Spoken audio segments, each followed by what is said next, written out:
This is the story of the Tuesday Ghost. Ben strode along the tracks from Allgood. He held 2 chickens in each hand by their scaly legs. They were head down and nearly anesthetized. Their wings they held out slightly from their bodies, and their soft feathers brushed against the legs of Ben's new suit pants. It was Chicken Tuesday, and when he reached Cookville, Ben joined the crowds of people on Cedar Street, hurrying to sell chickens and eggs to Mr. Perry Morgan at Morgan Produce.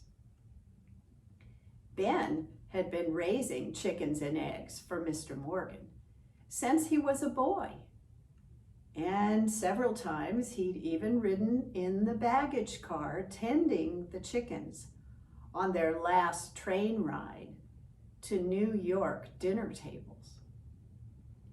Now Ben entered Morgan Produce, and the bell, ding-a-ling, rang over his head as the door closed behind him. He passed a man in a straw boater hat at the Cracker Barrel at the front of the store. Ben walked down the aisle where cackling cages of chickens stood. He walked down the aisle to the back of the store where the counter stood, and there was Mr. Perry Morgan himself standing behind the counter. "Morning, Ben." "Hello, Mr. Morgan. I've brought you the last 4 chickens that I owe you." "Oh, very good, Ben. You can put them in the cage here." He indicated a cage behind the counter. "Now, that suit looks fine," said Mr. Morgan. "Oh, thank you, sir," said Ben. "It looks so much better now that it's all paid for." Ben came around behind the counter and put the 4 chickens in the empty cage. He shut the latch. "So today's the day, is it?" Mr. Morgan asked. "Yes, sir. I've got my grandpa's coin, and I've got my chicken money, and I'm going to the coin show in Nashville." "Well, good luck, son," said Mr. Morgan. Ben left the store and crossed the street to the depot, where he joined the line for tickets. When he reached the window, he pulled out his roll of bills. "I'd like a round-trip ticket on the Nashville Shopper," said Ben. "Well, Ben, you're not riding in baggage today?" asked the ticket agent. "Oh, no, sir, I'm going first class. I'm going to get my grandpa's coin appraised, and I may even buy a couple more coins to add to my collection." "Well, here's your ticket, son. Have a good trip." The ticket agent gave Ben his ticket, and Ben pocketed his change. Then he stepped back from the window, right into the man in the straw boater hat. "Oh, I'm sorry, excuse me," said Ben. The man in the hat tipped his hat and stepped around Ben to the ticket window. Ben boarded the train and found his seat. He pulled his grandpa's coin out of his pocket. It was a big silver coin and heavy.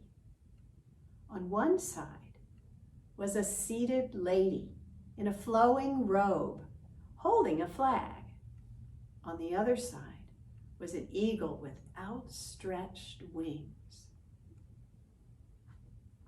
Ben's grandpa had told him all about how he had carried that coin for luck all the way to the Shiloh battlefield and back. This winter, Ben's grandpa had passed away, and now the coin belonged to him. He would learn all he could about it, and maybe even buy a coin album so he could show it off proper. "All aboard," called the conductor, and Ben lurched forward as the train began to move. Ben went to Nashville that morning, and he came back that night on the Cookeville train. Aunt Eva saw him.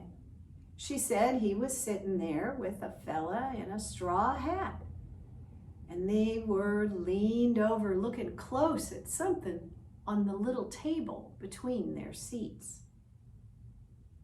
Well, that was the last anybody ever saw of Ben. He never got home that night to Allgood, and the next morning, when he still hadn't returned, they sent out the officers and the dogs. All they ever found was just a bit of black cardboard with a slot cut in it, like you'd find in a coin album.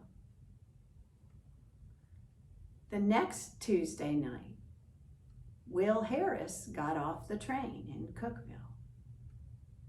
He headed up the tracks for home in Allgood. Up ahead, he saw a light. It was bobbing and wavering like someone was walking along carrying a lantern. Will felt like he could use the company, and so he hollered for them to wait up and hurried to catch them, but he never could. And when he got to Allgood, the light just disappeared. Every Tuesday since then, that light has appeared on the tracks between Cookeville and Allgood. Never does anybody any harm. And if you try to catch it up, it just bobs away ahead of you. They say it's Ben, still looking for his grandpa's coin. And that's the story of the Tuesday Ghost.